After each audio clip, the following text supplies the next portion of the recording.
In today's show, we've got news about Hong Kong reopening, more news about Harmonious, headline news, meetups, trivia, and so much more, all in today's Disney Parks podcast. Welcome to the Disney Parks Podcast with your hosts, Tony Caselnova from DisneyByTheNumbers.com and Parkhopper John from WDWParkhoppers.com. Keep your hands, arms, feet, and legs inside the podcast at all times.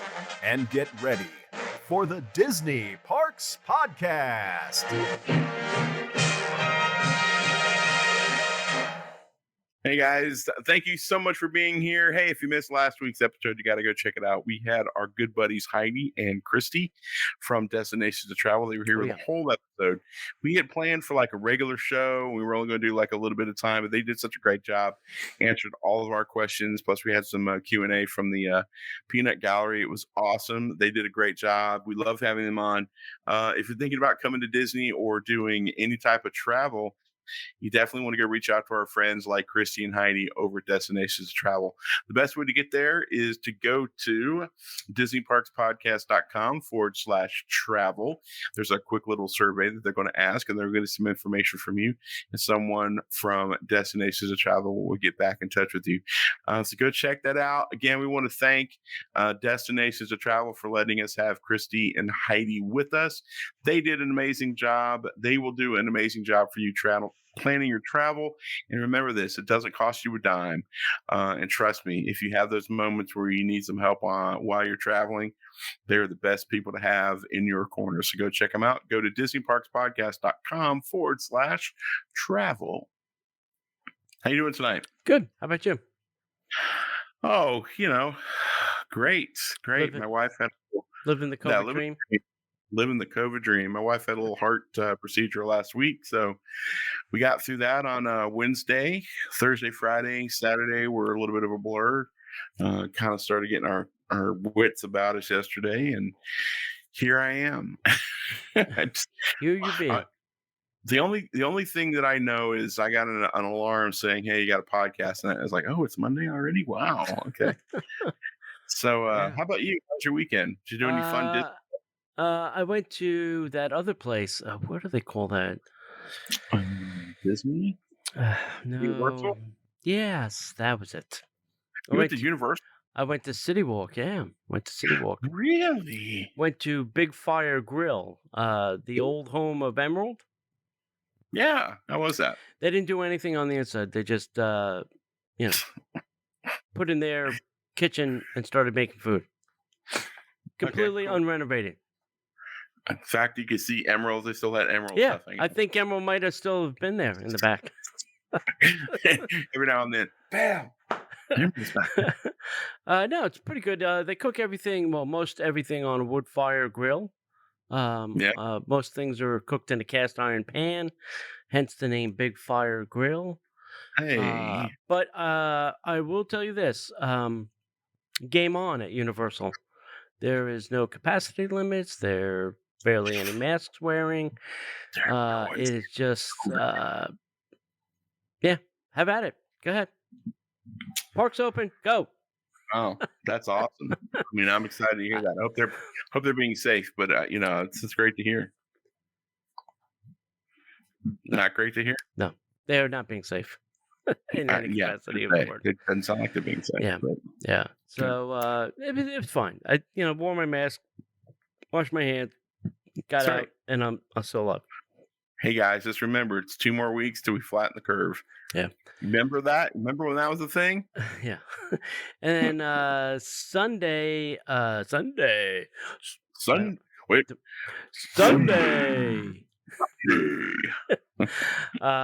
to Chef R. Smith, and that was good. I haven't been there in a long time. It's gotten very hard to get a reservation there. I'm just gonna say.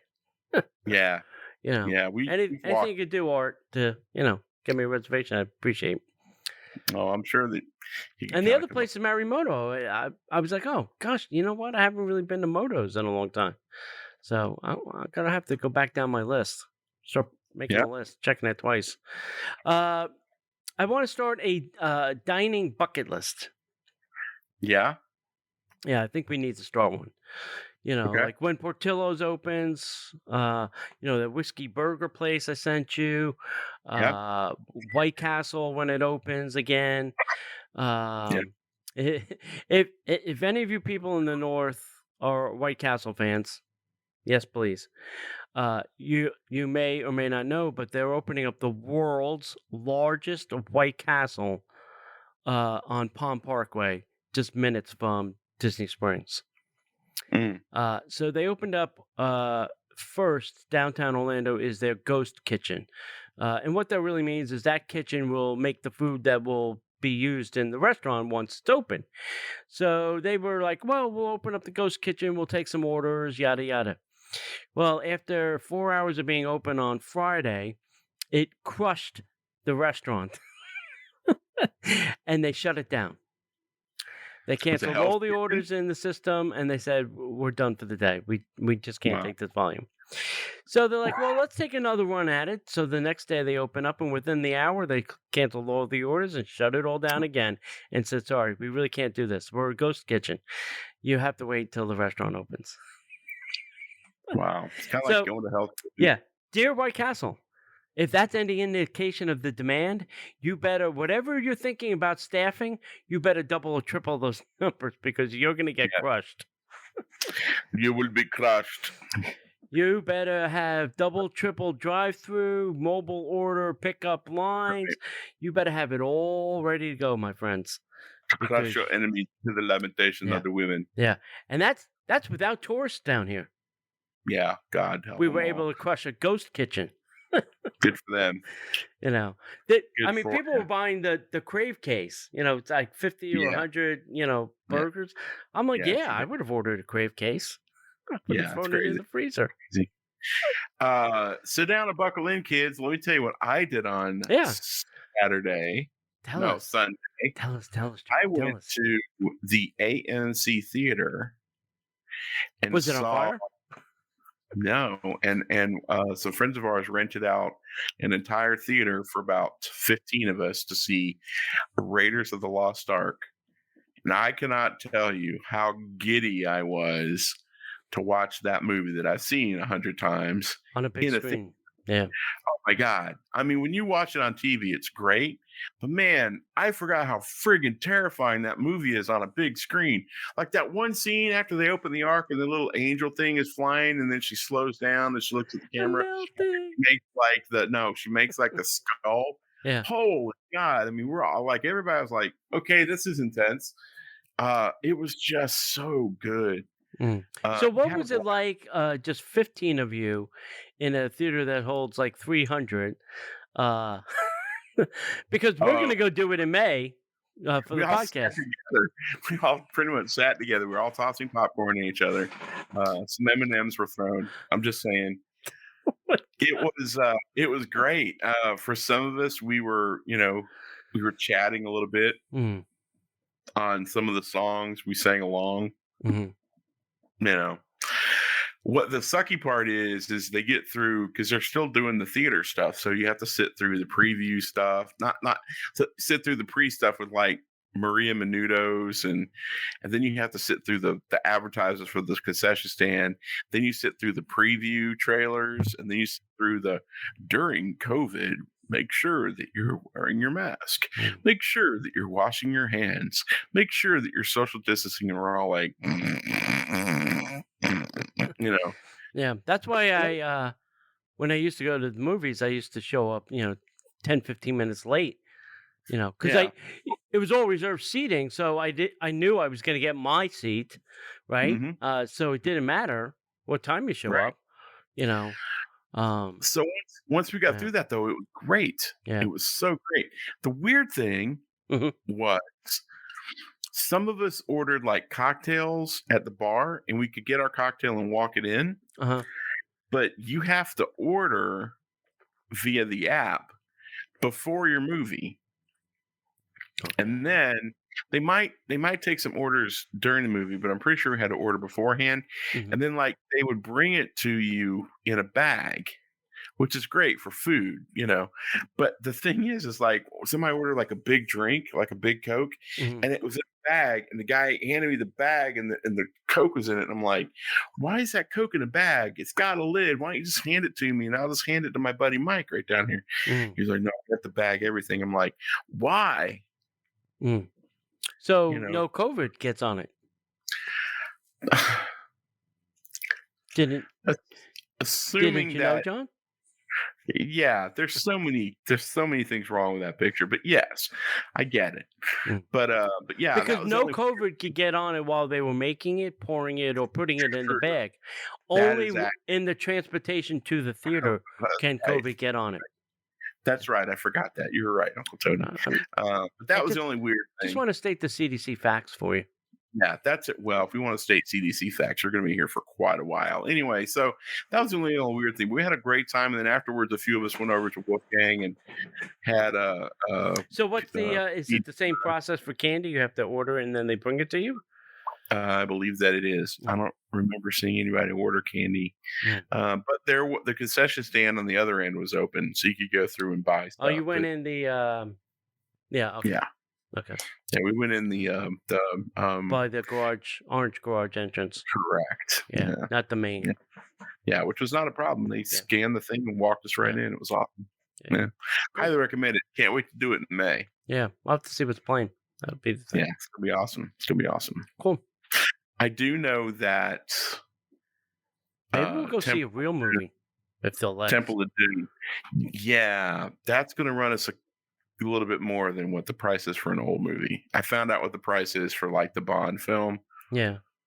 It's like $1.25, isn't it? It's more like $2. Okay.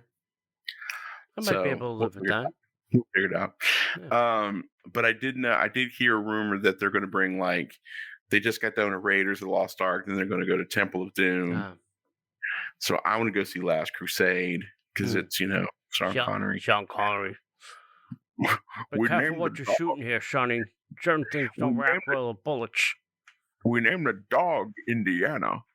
Anyway, so I was doing Red October. Sorry. True. My favorite Red October. I would have liked to have seen Montana. It's flat. It's flat with some mountains. Yeah. That's one ping only, Mr. Chewing. One ping only. All right. Anything else you want to add? I know. Let's get into the news. And now, Disney Parks Podcast News.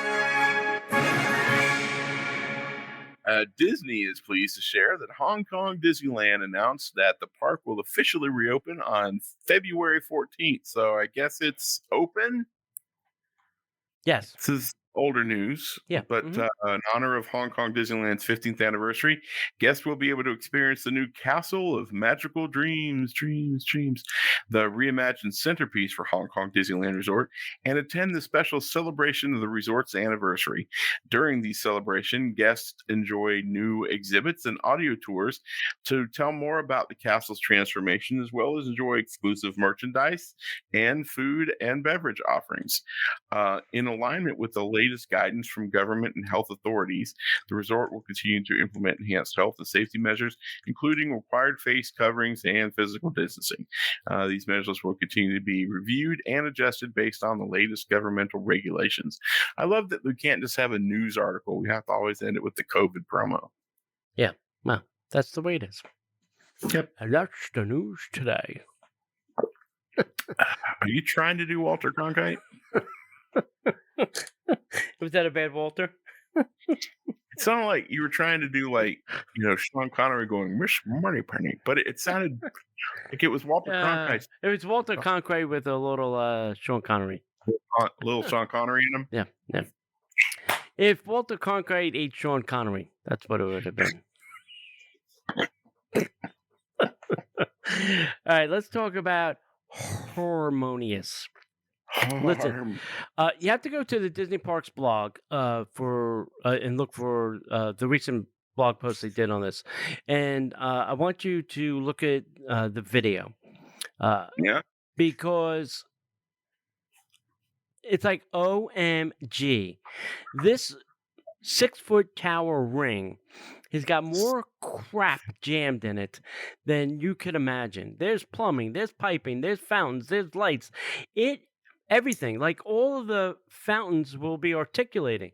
Think like the Bellagio stuff, but in a ring in the middle of World Showcase Lagoon. So I said to myself, well, that is a technical marvel. But if this thing goes wrong, it's going to go horribly wrong. And Look like Stargate to me is what I thought it yeah, was. I thought, oh my God, they built a Stargate. and I'm thinking, oh, if they got to take stuff apart, like this light's broken, we have to take it out to rewire it or something. I'm like, yeah, good luck. Well, I hope they have a maintenance plan in place. Yeah, well, the way lighting fixtures are, they're relatively easy to swap out. It shouldn't be that big a deal. Just take a look at the video before you make that statement. That's all I'm asking. Yes, sir. You've been there, done that, and seen it. So I have. Look at the video first. Yes, sir. All right, so let's talk about this. So Epcot has always been a special place for everybody, right? Mhm. Okay. Nothing embodies the spirit more over the years than the park's lineup of original nighttime spectaculars. Listen, we had Illumination for 30. I don't know what nighttime spectaculars. One show got a very long show run. Right. Although they have not yet determined what the next spectacular will debut, Walt Disney Imagineering at Disney Live Entertainment teams have been hard at work building the legacy with Harmonious. Early in the plans for the transformation of Epcot, they recognized the power and potential of the new show to tell a story of a global connection and celebration. This is the grand, original, spectacular. It's a tribute to the power of story and song that unites us. Leveraging music and visuals from across Disney and artists from around the world. They have not leaked an ounce of what this soundtrack is going to be. Nothing. It's been silent. Silence. Probably still writing it. I don't know. I don't know about that, John. Because I have a feeling this is going to open soon.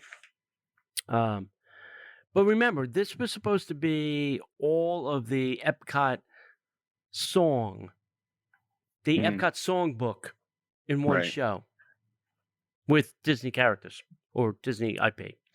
Harmonious is a global effort truly embracing the magic of possibility.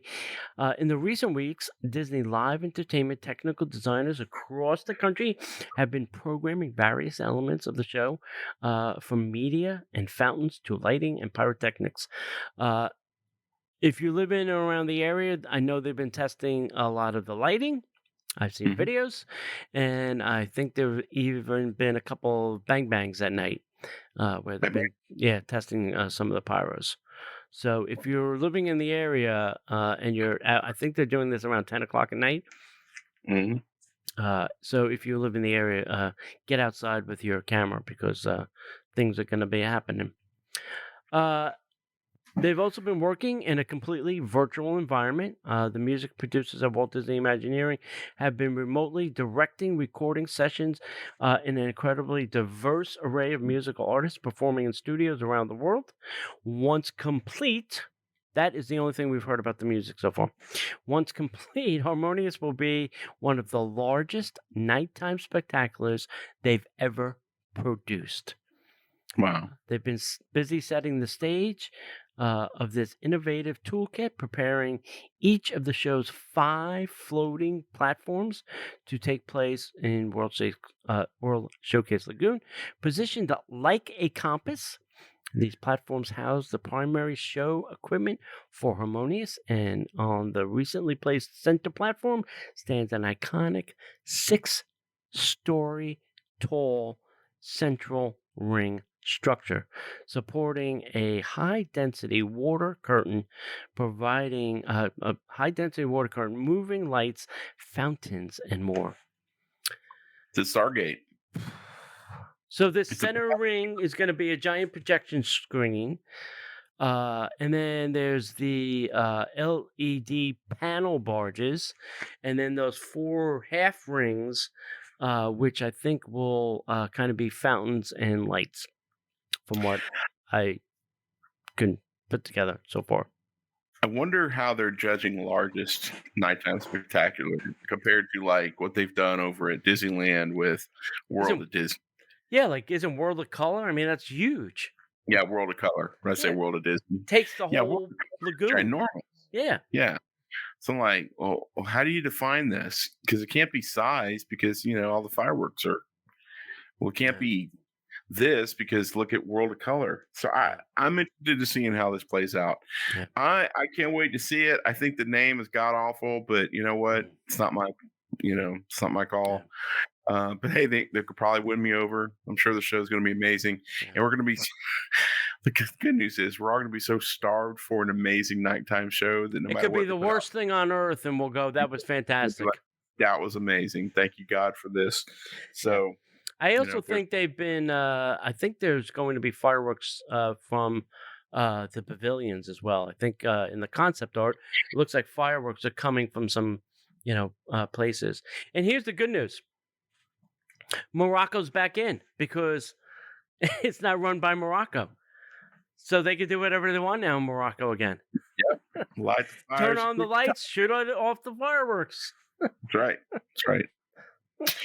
Let's see. So, A Touch of Disney, new limited capacity ticketed experiences are coming to Disney California Adventure Park beginning on the 18th of this month. I think we've talked about this recently. It's time to experience some of the sights, sounds, and flavors of Disneyland Resort and A Touch of Disney, a new limited capacity ticketed experience that begins on March 18th at Disney California Adventure Park.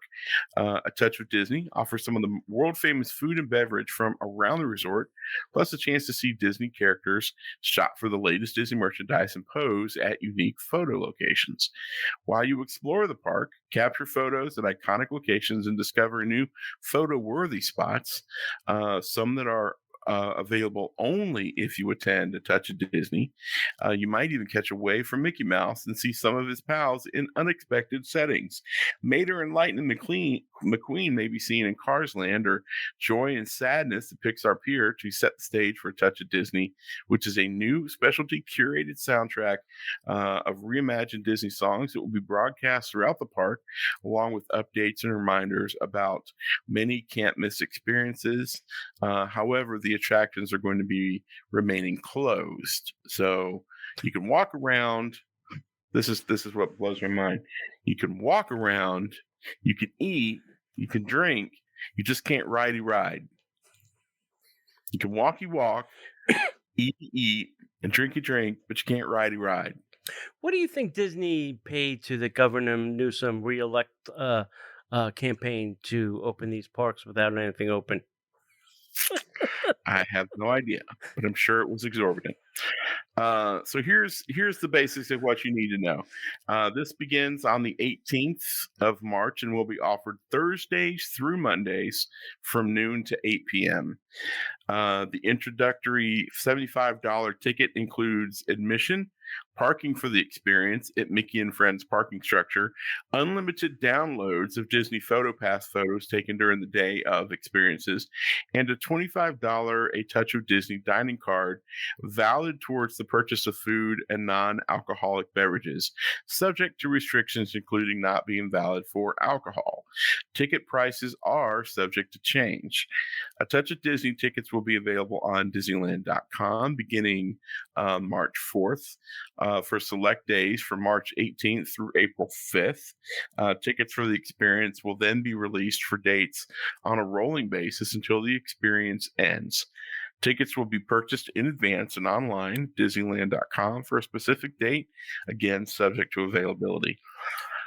So for dining, table reservations for Lamplight Lounge and Carthay Circle Lounge, al fresco dining will be made available beginning March 11th.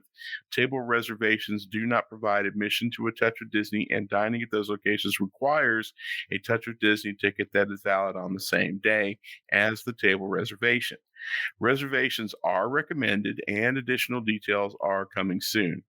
So the downtown Disney district, if I could speak of the Queen's English, will remain open 7 days a week with unique dining and shopping opportunities that include the Black Tap Craft Burgers and Shakes, Ralph Brennan's Jazz Kitchen, Naples Restaurant e Bar, World of Disney, and Star Wars Trading Post, which currently reopened in a new location on Buena Vista Street and will remain open as an extension of the downtown Disney district through March 14th. It will be closed beginning March 15th.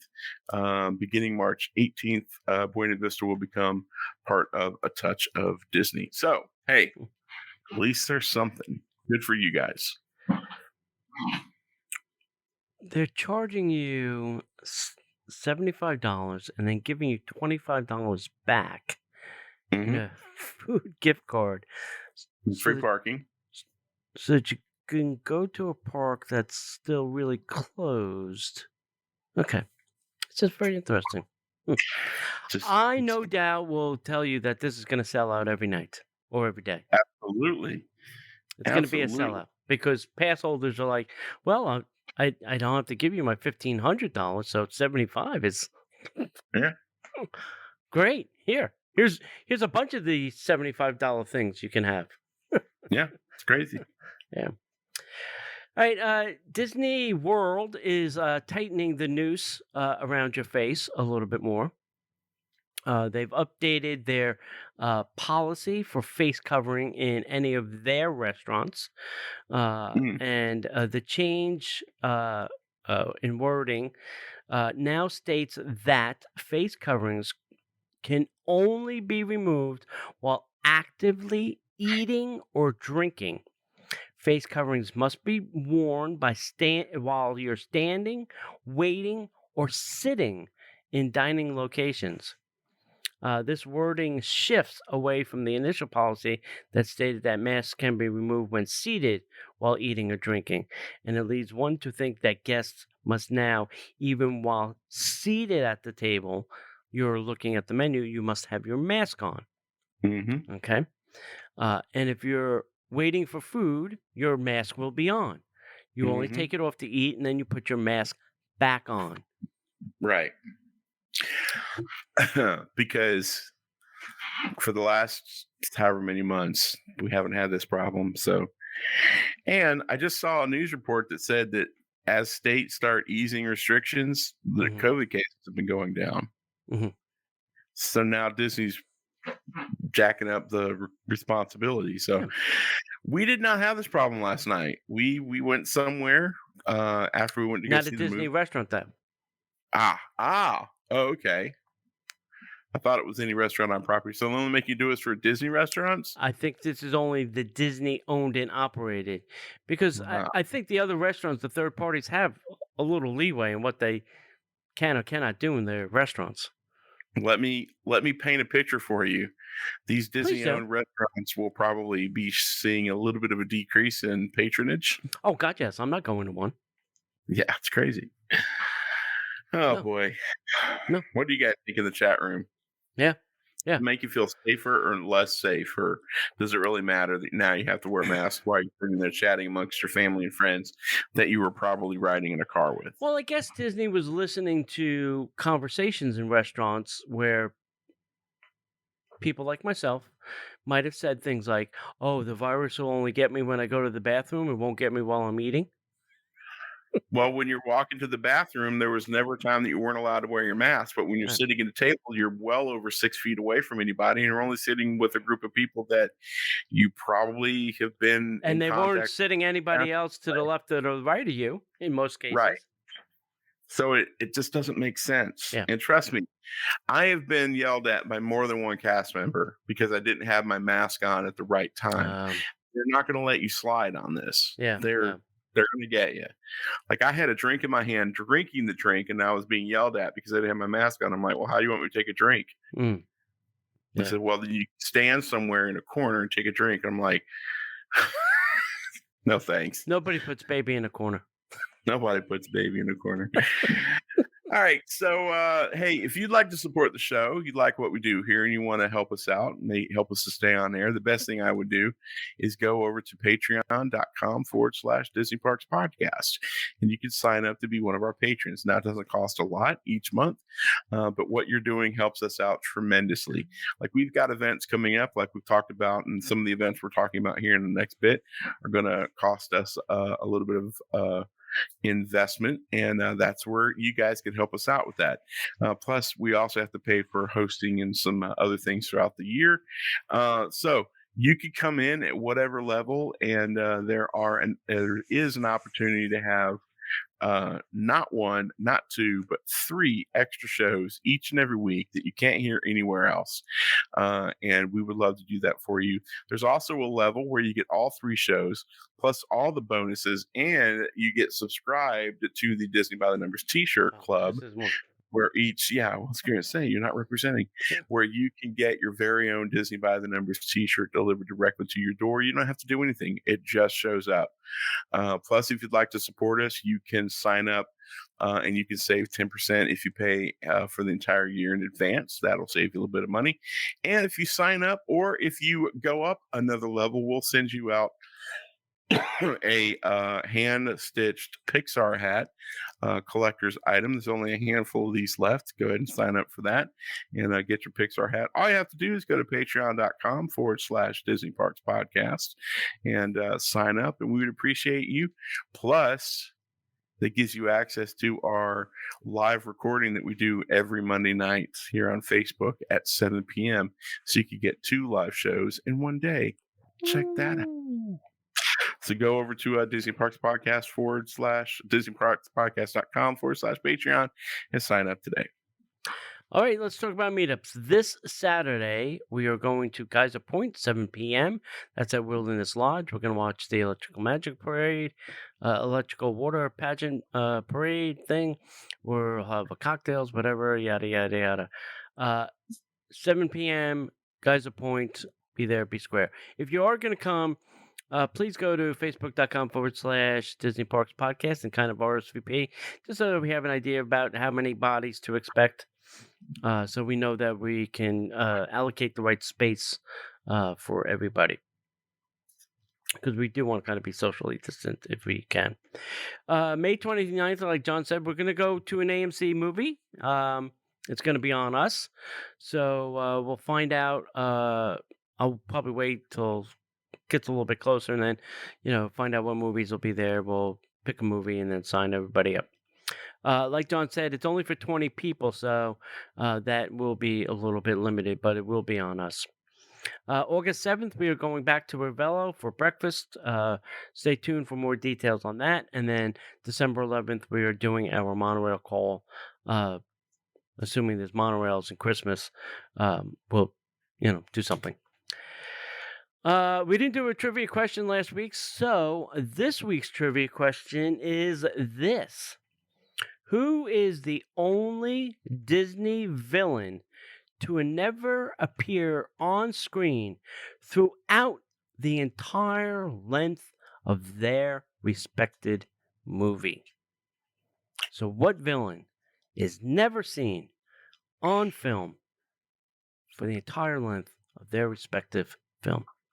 If you think you know the answer to that, send that to DisneyParksPodcast@gmail.com. Sweet. Yeah.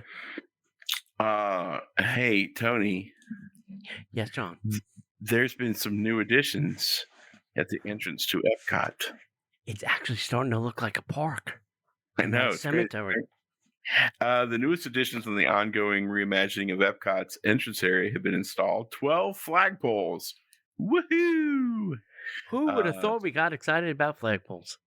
6 on the east side, 6 on the west side have been installed over the last couple of days. The poles differ slightly in location from what was shown in the original artist rendering.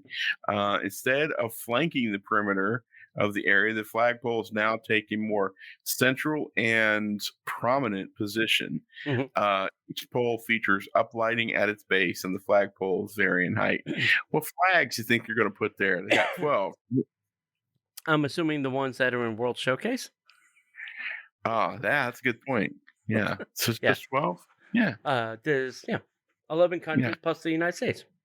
Well, 11 Sweet. countries plus Epcot flag. Yeah. And the African outpost. Yeah. Whatever. Sweet. Yeah. I'm Looking assuming forward the to it. country flag's a World Showcase is my Yeah, assumption. I would say that too. Yeah.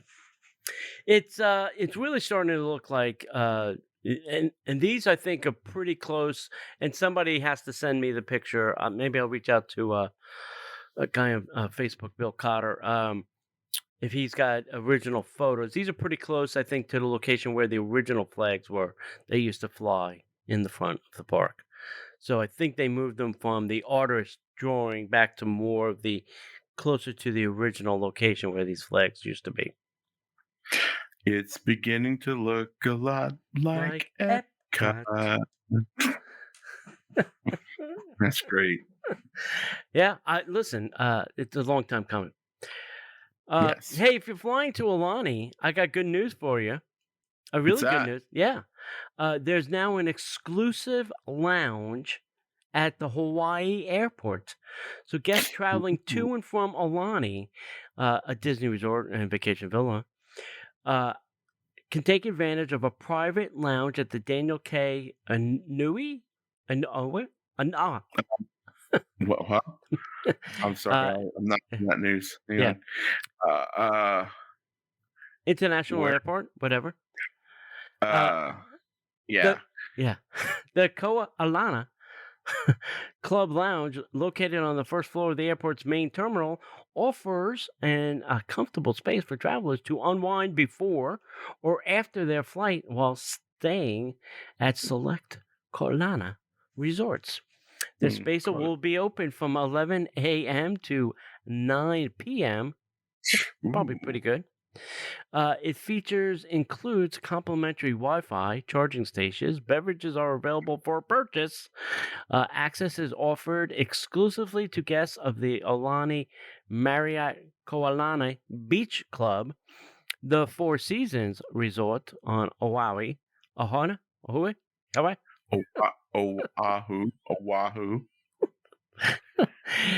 The Beach Club Villas at Ko'alana and COVID-19 policies are currently in effect, including verification of negative COVID tests, mandatory facial coverings, and temperature checks. Reservations are required, and party size is limited to 5. So if you have that 6th kid, tell them to stay the hell home. It can sit down the walkway. Stay right here, Johnny. Play with your iPad. We'll be in the lounge. We'll be here. Yeah, we'll be inside the lounge. You just stay here. Yeah, don't mind us. Alani's Loana Lounge, offering departing resorts guests a similar place to relax, shower, and change before heading to the airport. However, it is currently among the resort's amenities, and it's closed due to the COVID. So Hawaii's trying to get things back online, which I think is good to see. Yeah, for those of you who are wondering, it's Colina. Whatever. Yeah. I'll give you the Cooley state. Lena. Don't mind it. It's only state. Don't mind. Don't worry about it. Yeah, don't worry. Hey guys, that's it all the way out there. Yeah. The Grand Californian is reopening in May. That's huge. Oh, opening and doing what? Well, the unprecedented closure will result. The unprecedented closure. This story doesn't make sense. The unprecedented closure resulted in more than 14 months of downtime for the West Coast Disney Vacation Club property. Terry Schultz, Senior VP of Disney Vacation Club, provided members with an update regarding the villas at Disney's Grand California Hotel and Spa, confirming plans to reopen the resort on May 2nd of 2021. The target date comes almost 5 months after a December 6th reopening was scuttled by more restrictive lockdown measures in the state of California. Schultz warns that many resort amenities, including dining and activities, may be unavailable at reopening. So the only thing you can do is come here, sleep, shop, sleep, shop. cry because you can't get into the parks and shop. The news comes just days after Anaheim City Council voiced support for a plan that would allow Disney's theme parks to reopen sooner than state COVID-19 guidelines would normally allow. Gee, why would the Anaheim City Council want Disneyland parks open before the state says they can? Geez, I wonder why. A donation to their re-election campaign fund. No, taxes, Yeah, sure. Of course. vacationers, they need that money. Current Paoli. That's right. Current guidelines would allow theme parks to reopen at 25% capacity only when areas see less than one new COVID case per 100,000 per day, along with a positivity rate of less than 2%. Select dining and shopping venues in downtown Disney and Disney California Adventure are currently open to guests. So you can sleep at the resort and get up, go eat somewhere on property, but not in the resort. And you can go shop somewhere on property, but not in the resort. Yeah.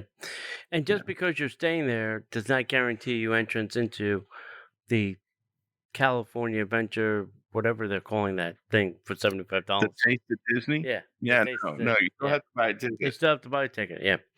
I think the people at DVC are panicking somewhat because, they have to get these DV things open because there's all these points that have to be used. They're not allowing anybody to do anything with them, like move them forward anymore. Right. So they're like, we got to get something open so that people can start just consuming these points, even though there's not a park for them to go to. They have to start using them. You Right. know? I mean, like our friend Gary's coming down this summer because he can't do anything else with his points. He's got to come, Right. And I think the same thing out there, and they just finished renovating that resort before the holidays. Remember that? Yep, I do. So, I think they're just getting a little on the desperate side, like let's do something quickly. Hey, over at the boardwalk, I think the only thing open right now is the Italian, the Italian place and the bakery and Abracadabra. I think that's it. Those three things. But anyway, Big River Grill is reopening at the Disney Boardwalk. So, and this is a third-party restaurant. This is not a Disney one, and that may be why the other two have not opened.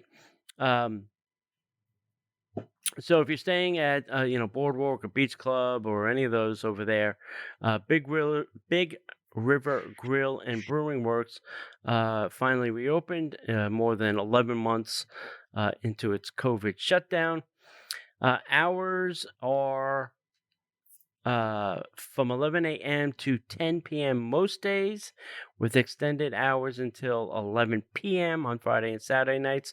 Advanced dining reservations are not offered through the My Disney experience, but guests can use Open Table to get a reservation. And I would highly recommend it because you don't want to be walking up on a restaurant these days. Big River Grill is one of the few table services locations at Walt Disney World that is offering also takeout dining. So if you're local and you're looking for a little change of pace, you can do that. Among the boardwalk eateries, only ESPN Club and Flying Fish have yet to reopen for regular business hours. And Flying Fish, I just don't get. I mean, why do you not want a signature restaurant like that open? I don't get it. I'm baffled. get it. I'm baffled. Have you eaten at Big River, and what's your experience, Mr. Donahue? Oh, I have eaten at Big River. It is, it's not my favorite. I know. The beer selection they brew their own beer there, and it's okay. Mm-hmm. I mean, the beers that I like, the local beers that I like, have a different flavor complexity to it. So the beers there are really thin to me. Right. The food there is fine. I mean, it's burgers, it's bar food. Yeah. And it's fine. They got great burgers. They've got other things that are there, chicken nuggets and stuff, but it's good. It's not like, I mean, if you're there and it's open, just keep walking and go over to Swan or Dolphin and eat at one of those restaurants. Right. Right. It's not. Yeah, I've had hit or miss experience there. Yeah. It's been like, oh, it was good this time, it was bad this time. It's just very strange. I don't know if it's the chefs, I don't know if it's the cook. I don't know what's going on there, but it is kind of hit or miss.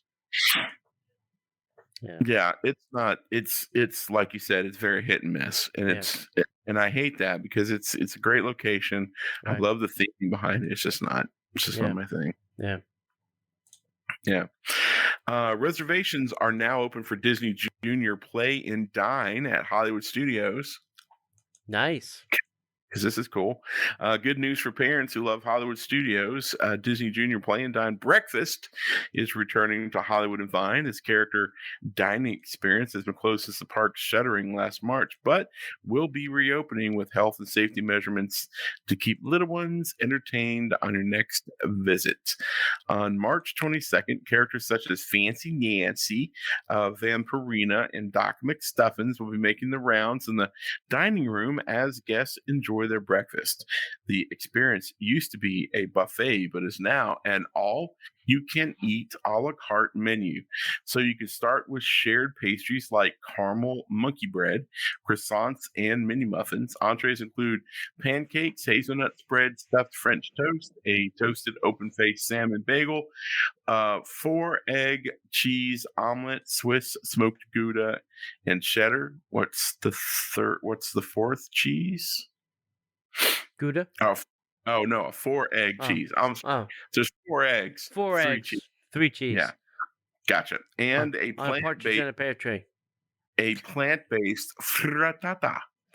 Character breakfasts are a great way to keep seeing your favorite characters at Walt Disney World. Since meet and greets are not currently happening, these distance opportunities ensure that your kids will get to see the characters they came for instead of hoping to catch a glimpse of them on Sunset Boulevard. Why not make a reservation and just relax? Kids and adults will enjoy the food, and everybody can get off their feet for a while. Adults eat for $42, and kids age 3 to 9 eat for $27. If that seems a little pricey, remember that this is one of the few character experiences available at parks currently. What does that have to do with anything? Doesn't. If it seems pricey, it is pricey. $42 for breakfast. I know. It's $75 for dinner, so yeah, be thankful of that. That's right. If you'd rather see Mickey and Minnie, you can also check out the character dinners at the same location. It's sure to be a hit for the whole family. Yeah. So, yeah, I mean, I'm not complaining. I'm super glad that it's open. Mm-hmm. I thought that line in there like, well, if this seems pricey, just remember, it's one of the few experiences that you can have. Yeah. It's just not right. Yeah. It's sure to be a hit for the whole family and your wallet. Hit for your family, to your wallet. And your wallet. Your kids, thank you. Your wallet, not so much. Yep. I am going to show this first.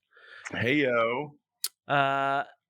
So, new Buzz Lightyear and Jessie costumes appeared at Hong Kong Disneyland. After rumors circulated around the changes, designs for Toy Story at their meet and greet characters, we can see now, you can see here, the picture that I got up, the old Buzz and the new Buzz. Ever since the release of Toy Story 4, there's been talk about a new design for Woody, Buzz, Jessie to appear in the parks. Now that Hong Kong Disneyland opened once again, we can finally see these changes firsthand. These two are not these two not only appear more like their on-screen appearances, but their height is also shrunken. So we don't know if it's a costume height thing or a person height thing, but they they are shrunken a little bit. They're a little bit smaller. I think it also had to do with that Buzz could be a little menacing sometimes to smaller kids. Yeah, you know. So I think they're trying to make him a little bit more likable in his height. So so you can see Jessie. She's got different look, different color hair. You can see Buzz is missing his earmuff things on the side. His footwear is a little bit different. Yeah. He's a little bit different around his joint areas. You Yeah. can see, but most everything else is the same. His underwear is gone. Yeah. his Yeah. bikini bottom is gone. Yeah, I got one more to show you. The Woody. Where's the Woody? Woody. Where's my Woody? It's smaller as well. Yeah. So this is new Woody on the left, old Woody on the right. You can see his scarf is a little bit different. His pants colors, his boots are a little bit different. His hat. He's got like the surprised look in new Woody. Huh? What do you mean I'm a father? Yeah. What Oh my God. what do you mean I left my friends and I'm stuck with Bo Peep for the rest of my life? Wait, what? They left me? So What about Andy? yeah, so That's cool. yeah, I think everybody's semi okay with it. It's not a drastic change. And also you'll notice that Woody's a little bit shorter in that too.